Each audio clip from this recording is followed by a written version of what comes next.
علی بھائی بہت شکریہ آپ کے ٹائم کا. لاسٹ پہ رمضان کے حوالے سے کوئی بھی میسج دینا چاہیں اور پھر اس کو کلوز کرتے ہیں انشاءاللہ. اس رمضان کو ہم آپ سے ریکویسٹ یہ کریں گے کہ آپ کے آباء و اجداد میں سے بھی شاید ہی کسی نے زندگی میں قرآن ترجمے سے پڑھا ہو.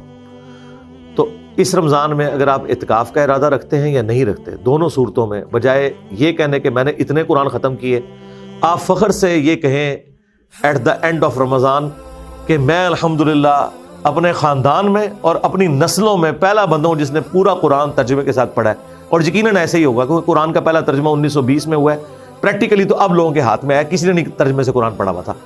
تو رمضان میں آپ قرآن ترجمے کے ساتھ پری ڈیٹرمنٹ رزلٹس کے بغیر پڑھیں، اس کے نوٹس بناتے جائیں، جو چیز سمجھنا ہے وہ نوٹ کریں. میجورٹی چیزیں آپ توحید کے حوالے سے، عقائد کے حوالے سے یہ ساری کی ساری چیزیں اپنے پاس نوٹ کریں اور اپنے آپ کو قرآن کے سامنے پیش کر دیں. اگر آپ کے پہلے کوئی اور عقیدہ تھا، اب آپ یہ دیکھیں اس عقیدے کو چھوڑیں، وہ عقیدہ فالو کریں جو قرآن کے اندر ہے. اور میں آپ کو مشورہ دوں گا، قرآن کا سب سے بیسٹ ترجمہ مولانا مودودی کا ترجمہ ترجمان القرآن والوں نے پرنٹ کیا ہے. ایک صفحے پہ عربی ہے، ایک صفحے کے اوپر اردو ہے.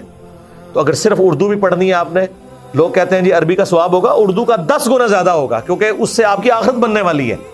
آپ اس چکر میں نہ پڑھیں، آپ قرآن کو ایک دفعہ پڑھیں.